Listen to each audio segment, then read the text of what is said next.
Thank you very much, Bill. I'm grateful for the opportunity to be here today, and I'm especially thrilled to be here in this space because in writing the Ellis Wilson book and doing the research, I learned that this church, Second Christian Church in Mayfield,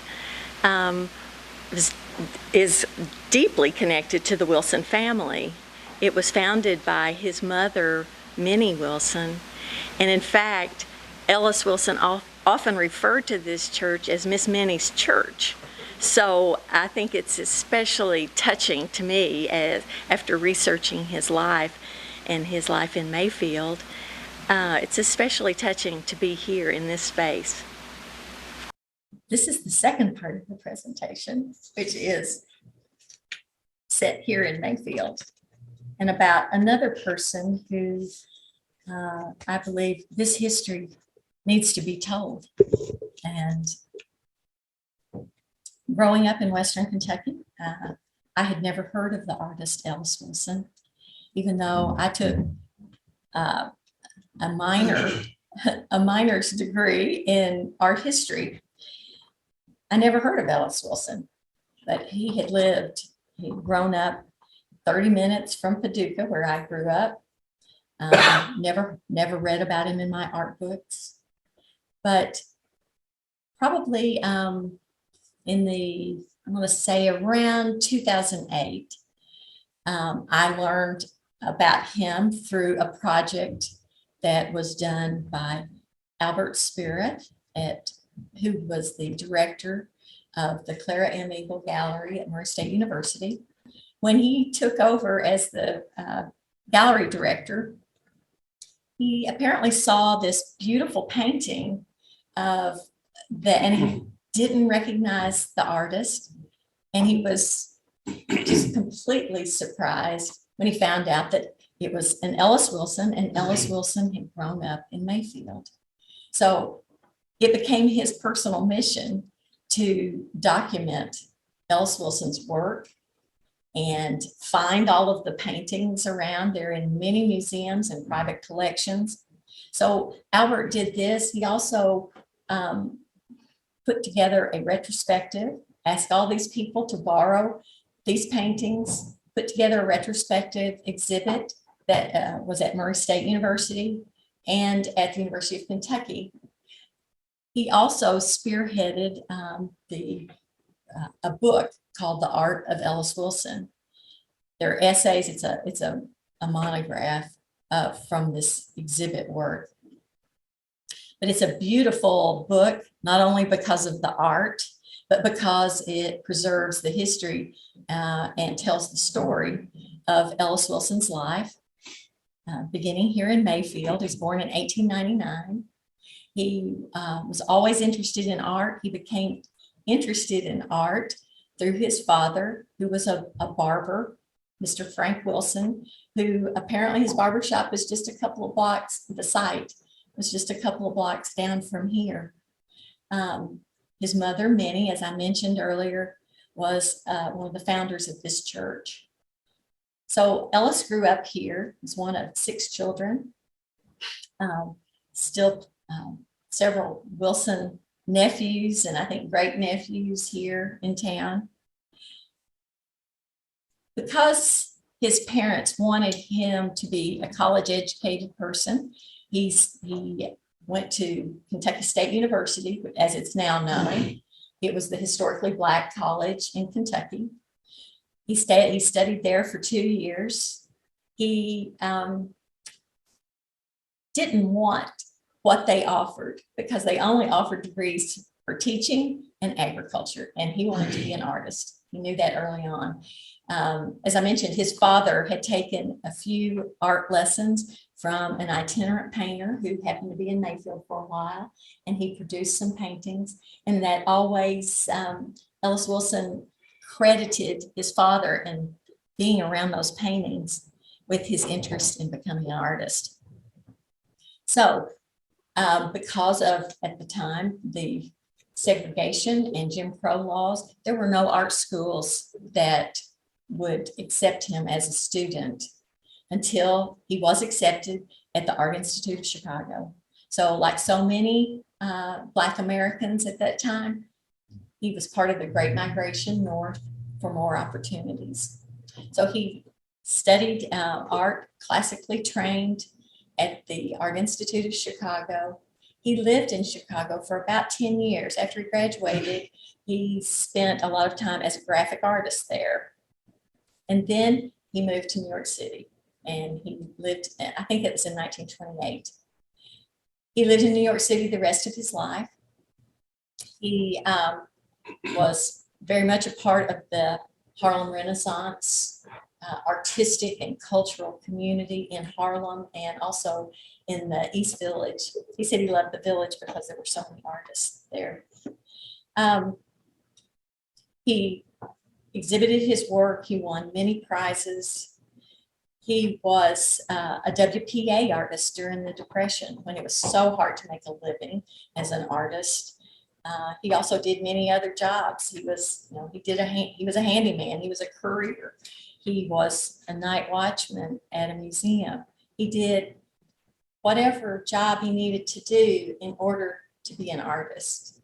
So his story to me is not only a story of someone who has such immense artistic ability, but also the determination to overcome so many hurdles and to create an artistic life and to live as an artist.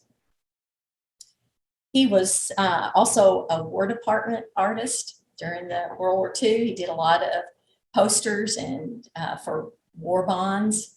And then in 1944 and 45, he received, was one of the first African Americans to receive a Guggenheim Fellowship. So he spent 2 years traveling and painting with because of that opportunity as a Guggenheim Fellow. I wanted to read you some of his, speaking of determination. Let me loop back just a little bit. Albert Sparrow did this exhibit and the book about Ellis Wilson, and also KET produced a beautiful show called So Much to Paint. It's still available online as part of KET's educational mission. It's so good to have these resources still available. So it's a beautiful show if you've never seen it. After I watched that show, I didn't see it when it came out in 2000, but when I watched that show in about 2008, I became so intrigued by this story, not only because I didn't know about him and living so close, that his story was untold until the KET University Press of Kentucky project about him. So then I found out that his papers were housed at the Smithsonian. They were archived in the Smithsonian Archive. So at that time, I'm sure they're probably digitized by now, but in 2008, still had to get the big microfiche carton to be delivered to the University of Kentucky Library System for me. And that's where I did most of my research about him. It was just fascinating.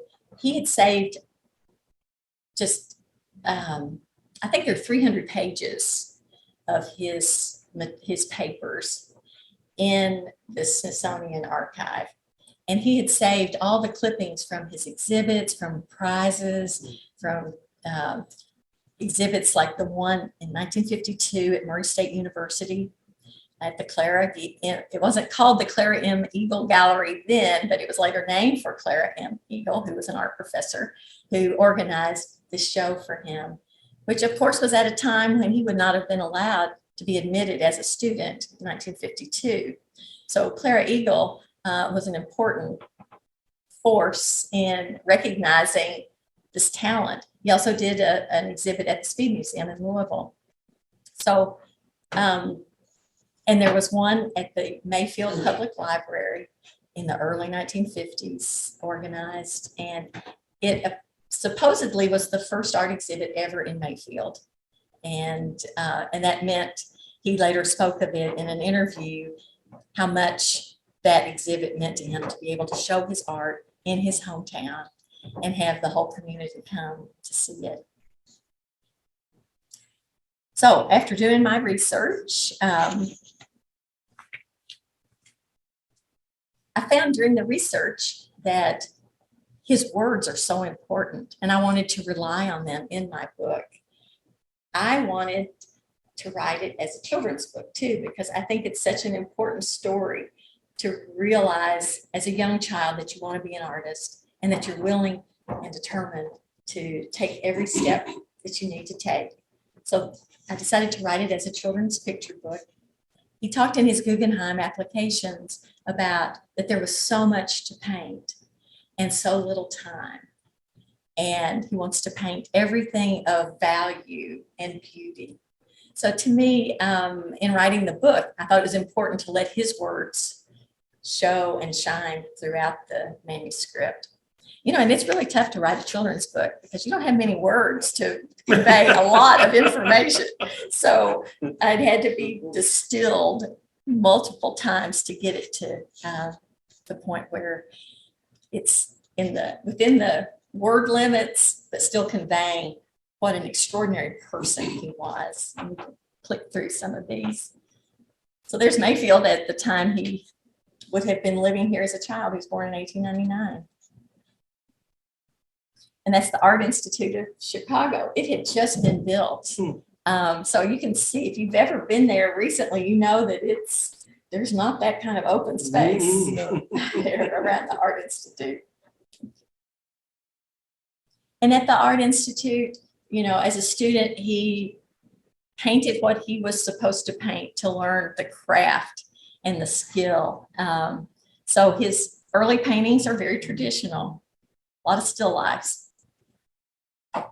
And then as he tried to earn a living in Chicago, he did a lot of graphic arts. And I know those are kind of blurry. They're from that Smithsonian collection. Their plan is the painting of the Negro. His life, struggle, labor, religious pursuits, the turpentine workers in Florida, Negro fishermen in the South, his all-over contribution to the present war effort. As you can see, he's kind of changing. His art is changing. It's becoming looser and more about people. And it continues to change. As I mentioned, through his Guggenheim fellowship money, he was able to travel. And he traveled a great deal to the Sea Islands along the South Carolina coast, and also to Haiti. There was an episode of the Cosby Show from the 1980s where Huxtable wanted to buy her Uncle Ellis's painting, The Funeral Procession. And so it was all about going to the auction and winning this and then hanging it over their mantle. And it stayed there for the rest of the show's tenure. You can see there's just this very distinct color pattern, and color becomes a really interesting part of his work. And also his design and shapes sort of flatten and simplify. That one on the right, the kites, that is at Murray State. That's one of those paintings that was purchased when Clara M. Eagle asked for it to be purchased. And I think this is really important. This was from the KET interview. It was so important for this man. You know, he had a vision at a very early age. This is what he wanted.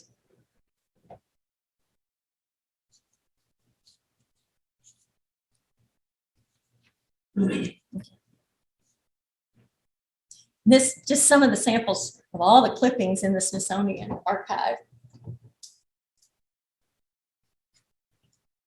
So what is really it's become in the last year when Shadeland House Modern Press decided that they wanted to publish the book. The last year has been very exciting. It is a dream team collaboration. Michael McBride is the illustrator for the book. He's a Nashville artist, and he came up today also.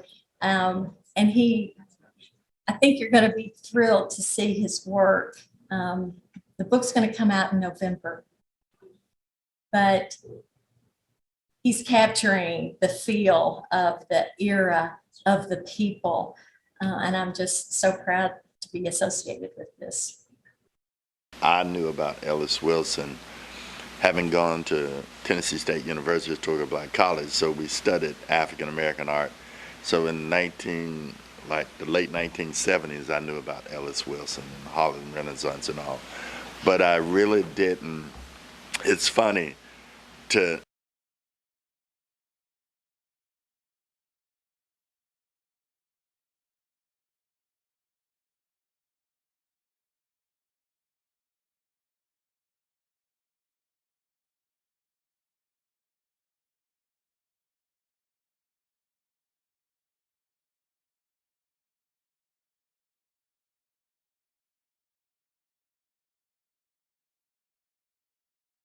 I knew he was from Mayfield, and then it's funny to, as an artist, to kind of, have this opportunity to do this.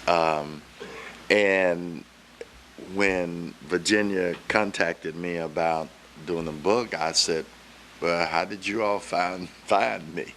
And she told me that they had looked on the Society for Children's Book Writers and stuff, and saw my work and saw that, and read, of course, my profile and all, and kind of felt that the work and all, I would be the artist that could really bring this to life, which is very interesting because as we got to talking, at 8 years old, I told my parents I was going to be an artist. So I knew this, and so it's kind of following the same footsteps with Ellis Wilson. And the thing is that I grew up in West Tennessee, near Jackson, but I grew up out in the rural area. So I really had no exposure to art. And my father was a bishop, well, he was a minister and had a church, again, had a church. And so my mother would let me, the old Bibles that had all the engravings, color engravings. So she knew that I would be still in church and do everything. She let me have the Bible and I could draw. So that's what I did, in doing that. And it's interesting because as looking at Ellis's life, we were talking about that. He and I kind of traveled along the same path. I knew I wanted to be an artist, and not having art, which is very interesting, which I'm pretty sure he had the same situation. Not having art in school, from elementary school to middle school, even through high school, because in the rural, you didn't have art teachers. So my exposure was, I knew I had to go. I was an athlete, and I went to St. Louis to college on an athletic scholarship, and I studied to be an illustrator. And so never veered off the path that I wasn't going to be an artist. And and it's like Ellis, no one told me that I was going to be an artist. No one said to me, "Oh, you're going to be an artist." At 8 and 9, I didn't really know what artist was. I just told my mother, said, "That's what I want to do." And she said, "Oh, you want to be an artist?" I said, "Yeah, that's what it is." So, but this book has really been fantastic. I'm enjoying the journey with it, and as I'm reading, and Jayne is a wonderful writer. I love working with writers. I've illustrated over 80 children's books, and I love working with writers that give you a visual as an artist. When you read it, you get all these visuals happening, and that was the biggest thing with them. I was telling them, is just trying to figure out what scene I was going to make out of all the possible ones that you could have. So as I'm going through this and doing this, I can understand now. I was just telling Jayne when I got here, I said, it's amazing. The title is perfect, A Journey in the Color. And this book is very colorful. And that's my style. That's the way I paint. And I think it's like a perfect marriage in what we're doing. really, really excited for it to come out. When it comes out, I think people are going to really, really love what they see. That's one of the images that you see right there in the top hand corner is of my work. And We go back to those other two slides and see them. oh yeah, Just you can see. that one and two. Yeah. Sure.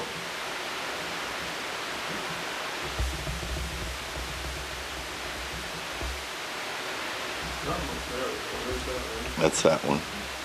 And yeah, that's the bigger of it. So as you can see, if you see Ellis Wilson's work, you begin to see the look and the feel that we have, and it's been fun, especially with the different scenes, the church scenes and other scenes and stuff that I'm doing, because I remember what it was like sitting at church, and at choir practice and watching, it's almost like I'm traveling through his life, and coming from a small place, which was not known for art or any of that, and to rise to prominence and having this whole being exposed to the world. So it's really been good. I mean, I don't know what else to say. We can't show you any of the stuff, so that's already done. But it's been a great journey, and I'm looking forward to it, because I think we're gonna do Helen of France. Yeah. Yeah, so we're gonna do that. That comes after this one. So I think it's the first of the year. I think, yeah, we'll start on that. So that's gonna be fun too. I knew about her too during that time. I learned, so it's been great. You want to talk about your John Lewis? Oh. Too, because I think a lot of people spend time in Nashville. As a matter of fact, I should have brought it in. I have a copy of it out in my car, and but yes, I got commissioned to do a mural in Nashville, downtown Nashville, of Representative John Lewis, and I have to tell you the story how it happened. So I read in the paper where there was these three artists. They were getting commissioned to do this 100-foot tall mural of John Lewis. And I looked and recognized that two of the artists were former students of mine, and another artist was a colleague of mine. And I stopped. I said, man, that's great. It's going to happen. So, I just go along. Now, I read this. I have to tell you, it's so funny. I read this last year. It was like January or February when I read it in the newspaper. Going through down. So July 13th, I'll never forget it. It was on a Wednesday. I'm sitting in the dealership having my car serviced because I was getting ready to take my grandkids to Atlanta. And my phone rang, and I saw this number I didn't recognize. So naturally, I let it go to voicemail because, and so I answered so I heard the voicemail and called the lady, and she introduced herself and said that she had an art project. Still didn't know it was. She said, someone gave me your name that we would talk to you about it. I said, okay. And so I told her, I said, well, she went on to tell me, and I told her, we went on and talked a little business and all. And I said, what happened? She said, well, the other artist didn't work out. I said, oh, okay.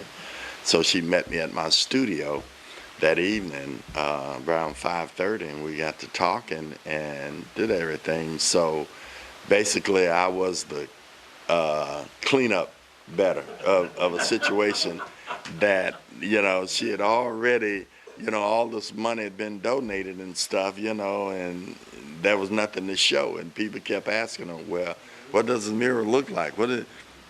Artists never came through. They never did that. So she was on the hook. Plus, she was a councilwoman.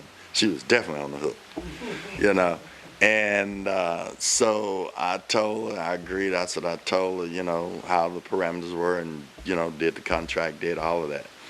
And so I leave Thursday morning going to Atlanta. And that weekend, they were doing the John Lewis way. They were recognizing and changing the name, big ceremony and everything. So that Thursday when I in Atlanta, get down to Atlanta that evening, I sat down and I sketch and I design and I create the drawing and I email it to her. She gets it that night. That Friday morning, she arrives at the ceremony and everything. She's just as happy as everything because she has a sketch, an idea. So she gets up and she was very diplomatic and say, well, they were supposed to unveil the mural at that time. And she said, well, she said, due to weather and difficult, good politicians, they know how to do that. And so, and two of the artists were there for the thing. Yeah, they were there. And they knew they hadn't done anything and all this. So then after that, that following Wednesday, I had her a full color sketch of what the mural's gonna look like. And she told me, said, look, see, we wanna unveil this in November. I said, what? Now this is August. I said, you wanna unveil it in November? Now mind you, the mural is 63 feet tall and 55 feet wide. Okay? And I said, are you kidding me? She said, yeah. I said, okay. So I assembled two of my private students and another colleague of mine and to work with me on the mural. So me working, understand we did it in exactly 2 months. Me working 7 days a week, at least 8 to 10 hours a day. They didn't work that much, but I was doing that. We got it done. We got it installed. Now, the way I paint murals is that in 2010, I went to Philadelphia to call the Mural Project. And Philadelphia has all of these murals. So I went to them to see how they did their murals. So I learned how they do their murals. And they do what we call the parachute method. It's actually done on panels. And then it is actually installed on the wall because you're going to be up on a wall all these months in time. That's crazy. Don't do that anymore, but we do it on panels. So that way you're able to paint murals and you can install them whenever. You can paint them, they 5 foot panels. 5 foot, it's a long roll, but it's 5 feet tall. And that mural, John Lewis mural, has 121 panels that are 5 feet by 5 feet. And so that way with the project, I'm able to paint it in my studios. I can paint murals anywhere. I can paint them for people in New York. I can paint them for people anywhere. Just paint my studio. They rolled up. So to give you a prime example, so we drove over to the site. I had 2 boxes this wide, like that. 2 boxes, and that was the mural, all rolled up in 2 boxes, like that. And so the process and what I found out also, the paint that I use, it's out of California. It was actually strictly manufactured for mural paint. You can't buy it in the stores and all this. It's strictly for mural painting. And all the materials and stuff that I get from them because it's all for mural painting. The colors are absolutely beautiful. I mean, it's brilliant. So the paint is 100-year UV light lasts. So the paint won't start fading a little bit for 100 years. So the color that you see, you'll see it. It doesn't fade. So if you look at murals, you see a lot of murals, they're fading. They start, really bright, but then they start fading. And that's because they're just going to Home Depot and buying it regular, outdoor paint for, and doing that. But it's an art to mural painting, process and all of that. So that's what I do with the John Lewis mural. But yeah, and I think it might be the largest of, I think it's like 6 murals in the United States right now. John Lewis, and I think that mine is probably the largest and stuff. But yeah, and you probably can go online and look at Nashville downtown murals, and you'll see it online. and stuff like that. But yeah, but I started painting murals in 1985, 86. And me and a partner of mine, we had a studio together for 22 years. And we started painting the first murals in Nashville, first public art murals and stuff in Nashville in now it's all the rage, you know.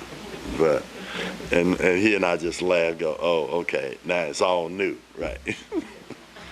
But yeah, so that's kind of it. And I've been an art professor at Tennessee State since 1993.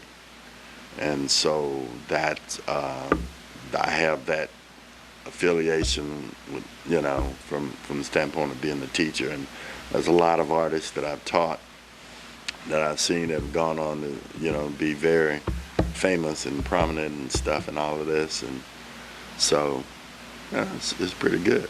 And for you Kentuckians and horse people, I have a project that I started in 1991 called Too Black, Too Fast. It's about the history of black jockeys and trainers and stuff in horse racing. And a lot of it deals with Kentucky and a lot of other places. But this project is a traveling exhibition of paintings and sculptures. And we've been up to 2 or 3 derbies, but we've been to college. As a matter of fact, we just finished the Pegasus World Cup. They had us down there for that. Yeah, big exhibition down there. They brought us down there for that, down in Miami. And so we're looking at a lot of things. This project is a multimedia project, and we have a documentary lined up, a movie lined up. We even have a stage play. We have a fact book. We have educational material, miscellaneous stuff. It's a full-fledged thing, you know. But we've been working on it a long time, so now it's beginning to come to fruition. So. Why don't we have questions for our Yes. It's great. And I think it's all of it come back. Maybe even, I was losing book and I was going to out, you know, so often come back. Sure. Be glad to. Be glad to. I just pulled the mural up on Oh, did you pull it up? There you go. It's really beautiful. Very nice. It's right there in downtown. Oh, yeah. So just to give you some idea, the John Lewis face is 15 feet square panel, just the face. So to let you know how big that is. Oh, you had a question? Yes, I wanted the title of the book of trainers and jockeys spoken English. Oh, we hadn't come out with the book yet. But the title of the project is called Too Black, Too Fast. TOOBLACK TOOFAST. You can probably go online and YouTube it. You'll see some stuff and all of that. Yeah. I grew up showing gaited horses, and we had some of the greatest trainers and the Right. wonderful. Right, in right. Kentucky. Right. So just I don't know how many of you know this. Well, yeah, he probably knows. Well, you know, the first 15 of the first 28 Kentucky Derbies were won by black jockeys. They're wonderful. Yeah. And he knows their names are inscribed at Churchill down up there around. Yeah. Yeah. It's very interesting history too. Oh, it's an incredible history. It's an incredible history. And one of our things in doing it and putting it together is that it also tells you give you some different looks as it pertains to slavery. So what a lot of people didn't realize is that the jockeys and the trainers and all were not treated like slaves, because it was a partnership between the plantation owner and the owner of the horse and the jockeys and everything. So they had a partnership. So they weren't treated, they weren't field people. They weren't, they were strictly like that. They weren't tattered and everything. They were always dressed well because you're riding a horse, you had to look good. It was really a partnership. And they were making a lot of money. So, it's a whole different, I tell you the one story right quick. So Charles Stewart, this is out of New Orleans. Charles Stewart was a slave in New Orleans. Charles Stewart, he was making so much money with his master that the master wanted to split his money. So the master had hired a Chinese agent to handle Charles Stewart's money. And as a slave, you weren't supposed to earn money. You can earn money. He would actually give Charles Stewart money, write him a pass, and he would get on the train with the horse, go race up in New York. If he won the purse, whatever, bring the money and come back. Which you would have thought as a slave, he's in New York, I not to come back. But it's they weren't treated, so they didn't have that kind of mentality.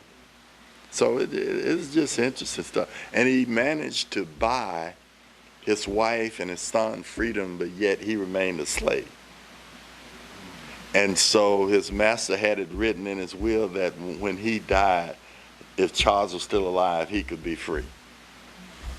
Yeah. Interesting. So, and you had a question. A few years ago, we were in Mayfield on Court Square, and there was a building on the southwest corner, and it was kind of an old-fashioned men's clothing store where they have the leather belts and things.